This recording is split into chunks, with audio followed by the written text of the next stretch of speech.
Welcome to Key colours.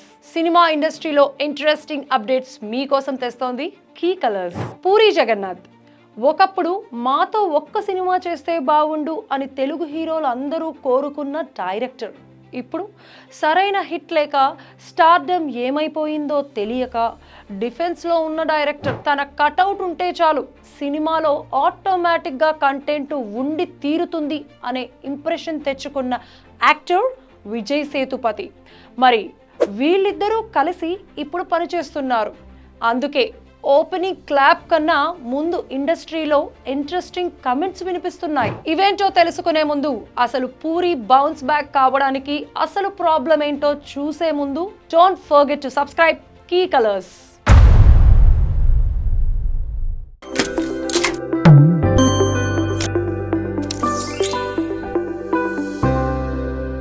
Puri Jagannadh mass pulse తెలిసినోడు అనే ఇమేజ్ని దాదాపు 20 ఏళ్ళు మెయింటైన్ చేసిన స్టార్ డైరెక్టర్.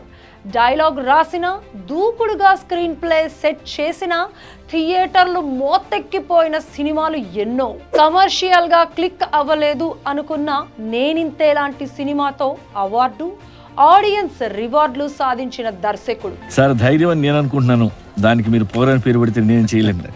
ఇప్పుడు మాత్రం చుట్టూ ఎటు చూసిన ఫ్లాపులతో సరైన కాంబినేషన్ సెట్ చేసుకోలేని పరిస్థితిలో ఉండిపోవడం కనిపిస్తోంది. లైగర్ షాక్ తర్వాత డబుల్ ఇస్మార్ట్ డిజాస్టర్ అయ్యాక మళ్ళీ రంగంలోకి దిగుతున్న పూరి. ఈసారి కాంబినేషన్ అల్లాటప్పా కాదు, విజయ్ సేతుపతితో, అది కూడా మల్టీలింగ్వల్. ఈ మధ్య కాలంలో మోస్ట్ సెలబ్రేటెడ్ యాక్టర్ ఎవరు అని అడిగితే అందరూ చెబుతున్న పేరు సేతుపతి.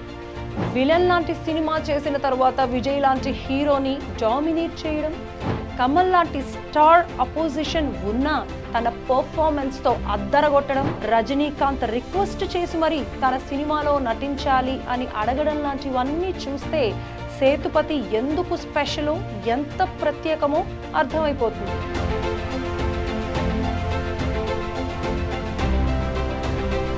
పూరి కథను లాక్ చేసిన సేతుపతి పూరి లాంటి డైరెక్టర్ తో పని చేయడం డ్రీమ్ అంటున్నాడు. దూకుడుగా పూరి ఫామ్ లో ఉంటే ఆ కిక్కే వేరు, ఫ్లో ఇంకెవరికి రాదు. సేతుపతి క్యారెక్టర్ ని కబ్జా చేసి యాక్టింగ్ చేసే తీరు విజిల్స్ కొట్టించడం కామన్. అందుకే వీళ్ళిద్దరూ కలిసేసరికి కాంబినేషన్ లోనే కరెంటు ఉంది అనే టాక్ వచ్చేసింది. అయితే పూరి మీద వెంటనే నెగిటివ్ ట్రోలింగ్స్ కూడా మొదలైపోయింది. పూరి పని అయిపోయిందని, టైం వేస్ట్ చేసుకుంటున్నారని కొందరు అంటుంటే, ఆ పెన్ పవర్ ఏంటో చూడ్డానికి రెడీగా ఉండండి అని అభిమానులు కాన్ఫిడెంట్గా చెబుతున్నారు. ఎక్కడో లైన్ మిస్ అయిపోతున్నాడు పూరి. మళ్ళీ రిధంలోకి రావడం అయ్యే పనేనా? కంటిన్యూస్గా సినిమాలు తీసిన తర్వాత ఏ డైరెక్టర్కైనా డ్రై పీరియడ్ స్టార్ట్ అయిపోవడం ఇవాళ రేపట్లో కామన్ అయిపోయింది. ఫ్లాపులు ఫాలో అవుతున్నాయి. ఆ ట్రెండ్ని బ్రేక్ చేయడం అంత ఈజీ కాదు. పూరితో పాటు కెరీర్ స్టార్ట్ చేసిన వాళ్ళల్లో చాలా మంది ఇప్పుడు ఇండస్ట్రీలో లేరు. ఇన్నాళ్ళు ఉండటం అనేది గొప్ప అనుకునే మెంటాలిటీ కాదు పూరిది.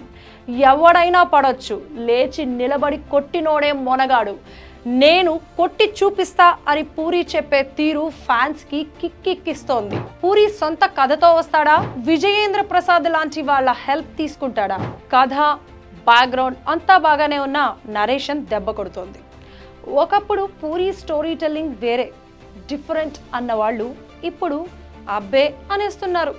లైగర్ లాంటి సినిమాలో అయితే ఇక మరీ ఘోరం. ఏది అంతా నెగిటివ్ లేకపోయినా సినిమా మాత్రం ఎందుకో డిజాస్టర్ అయిపోయింది. హీరో మీద, డైరెక్టర్ పూరి మీద కొందరు పని కట్టుకొని మరీ గురి పెట్టడం వల్లే ఇలా జరిగింది అనే వాళ్ళు కూడా చాలా మంది ఉన్నారు. మరి ఇలాంటి లూప్ హోల్స్ అన్నీ దాటి ఈసారి కమర్షియల్ సక్సెస్ కొడతారా? పూరికి ఇంకా పదును తగ్గలేదు అని మీరు నమ్ముతున్నారా? డైరెక్టర్గా పూరి జగన్నాథ్లో మీకు బాగా నచ్చిందేంటి? మీ ఒపీనియన్ని కమెంట్స్లో చెప్పండి. And don't forget to subscribe key Colors. Thanks for watching.